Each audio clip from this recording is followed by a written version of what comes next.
pagi Bapa, selamat pagi Yesus, selamat pagi Roh Kudus.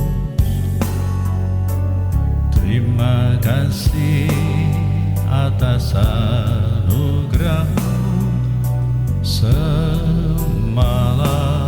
telah berlalu. Naik pedati di tengah kota, bersama warga bahagia terasa. Lebih berguna jika satu orang mati untuk bangsa kita, daripada seluruh bangsa kita ini binasa. Saya Pastor Petrus Suharjono SCY menghaturkan kepada Anda sekalian salam kasih hati kudus Yesus dan berkat Allah yang Maha Kuasa, dalam nama Bapa dan Putera dan Roh Kudus. Amin. Pada kesempatan ini bersama-sama kita akan mendengarkan dan sekaligus merenungkan bacaan Injil dari Injil Yohanes bab 11 ayat 45 sampai 56. Bacaan Injil ini juga menjadi bahan permenungan kita dalam perayaan Ekaristi Hari Biasa Pekan Prapaskah kelima, Sabtu 12 April 2025. Banyak di antara orang-orang Yahudi yang datang melawat Maria dan yang menyaksikan sendiri apa yang telah dibuat Yesus terhadap Lazarus percaya kepadanya. Tetapi ada yang pergi kepada orang-orang Farisi dan menceritakan kepada mereka apa yang telah dibuat oleh Yesus itu. Lalu imam-imam kepala dan orang-orang Farisi memanggil mahkamah agama untuk berkumpul. Mereka berkata, "Apakah yang harus kita buat? Sebab orang itu membuat banyak mukjizat. Apabila kita biarkan dia, maka semua orang akan percaya kepadanya. Lalu orang-orang Roma akan datang dan merampas tempat suci kita serta bangsa kita." Tetapi seorang di antara mereka, yaitu Kayafas, imam besar pada tahun itu, berkata kepada mereka, "Kamu tidak tahu apa-apa, kamu tidak insyaf bahwa lebih berguna bagimu jika satu orang mati untuk bangsa kita daripada seluruh bangsa kita ini binasa." Hal itu dikatakan Kayafas bukan dari dirinya sendiri, tetapi sebagai imam besar pada tahun itu ia bernubuat bahwa Yesus akan mati untuk seluruh bangsa, bukan untuk bangsa itu saja, tetapi juga untuk mengumpulkan dan mempersatukan anak-anak Allah yang tercerai-berai. Mulai dari hari itu mereka sepakat untuk membunuh dia. Karena itu Yesus tidak tampil lagi di muka umum di antara orang-orang Yahudi. Ia berangkat dari situ ke daerah dekat padang gurun, ke sebuah kota yang bernama Efraim. Di situ ia tinggal bersama murid-muridnya. Waktu itu hari raya Paskah orang Yahudi sudah dekat, dan banyak orang dari negeri itu berangkat ke Yerusalem untuk menyucikan diri sebelum Paskah itu. Mereka mencari Yesus dan sambil berdiri di dalam bait Allah, mereka berkata seorang kepada yang lain, "Bagaimana pendapatmu? Akan datang jugakah ia ke pesta?" Demikianlah sabda Tuhan. Terpujilah Kristus. Selamat pagi Bapa, selamat pagi Yesus, selamat pagi Roh Kudus.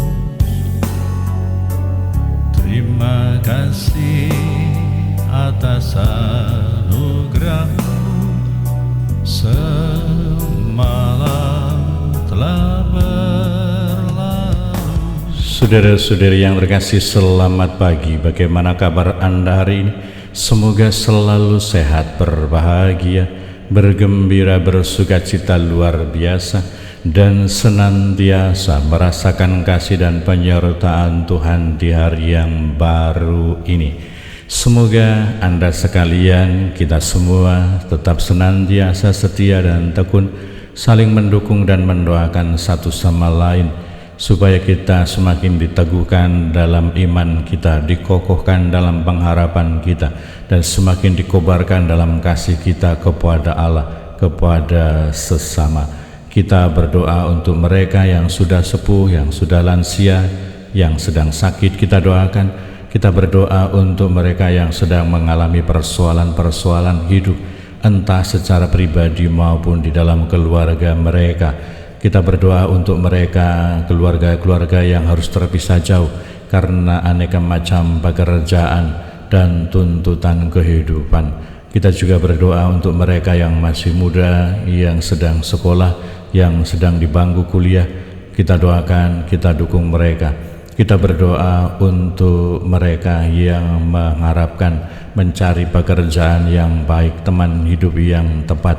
Semua kita doakan, anak-anak yang sedang bertumbuh kita doakan supaya mereka menjadi anak yang baik. Dan kita semua menyadari bahwa kita sudah sampai pada hari Sabtu sebelum memasuki pekan suci. Esok kita akan masuk dalam pekan suci yang akan dimulai dengan perayaan Minggu Palma. Semoga sabda Yesus hari ini sungguh-sungguh menjadi penguatan dan peneguhan untuk kita bahwa Dia sebagai utusan Allah, Dia mempersiapkan diri, mempersiapkan batinnya untuk masuk kota Yerusalem dan mengorbankan hidupnya untuk kebaikan, keselamatan kita manusia. Semoga sebagai pribadi-pribadi yang beriman dan percaya kepada Kristus, kita senantiasa mampu merenungkan misteri kehidupan, peristiwa dan juga pengorbanan Yesus ini, supaya semangat pengorbanan itu juga menjadi semangat hidup kita untuk kemuliaan nama Tuhan dan keselamatan sesama. Semoga kita semakin dalam untuk merenungkan hidup kita. Semoga kita semakin tekun untuk mengikuti kehendak Allah di dalam hidup kita. Semoga kita semakin tekun dalam merefleksikan hidup kita, dalam berdoa, dalam pantang puasa, dan juga dalam kegiatan amal kasih. Sebagai pribadi-pribadi yang beriman dan percaya kepada Allah, semoga kita senantiasa mampu untuk memberikan waktu, memberikan fokus perhatian, memberikan kesempatan untuk saling menjaga, mengkondisikan supaya kita dapat bersama-sama selama masa pekan suci ini. Kita bekerja sama, saling bahu-membahu, tolong-menolong dalam semangat cinta kasih, dalam semangat persaudaraan, supaya kita dapat melewati masa pekan suci ini dalam kekusyukan, dalam suasana hikmat, dalam suasana doa, dalam suasana religius yang penuh cinta kasih, penuh persaudaraan, sehingga kita bisa menimba rahmat Allah untuk senantiasa memperbaiki kehidupan rohani kita, memperbaiki kepribadian kita, memperbaiki hidup kita, supaya kita pantas untuk menyatukan diri dalam pengorbanan dan penderitaan Kristus untuk semakin maju di dalam kehidupan rohani kita. Berkat Allah yang Maha Kuasa, dalam nama Bapa dan Putra dan Roh Kudus. Amin. Selamat pagi Bapa, selamat pagi Yesus, selamat pagi Roh Kudus. Terima kasih atas anugerah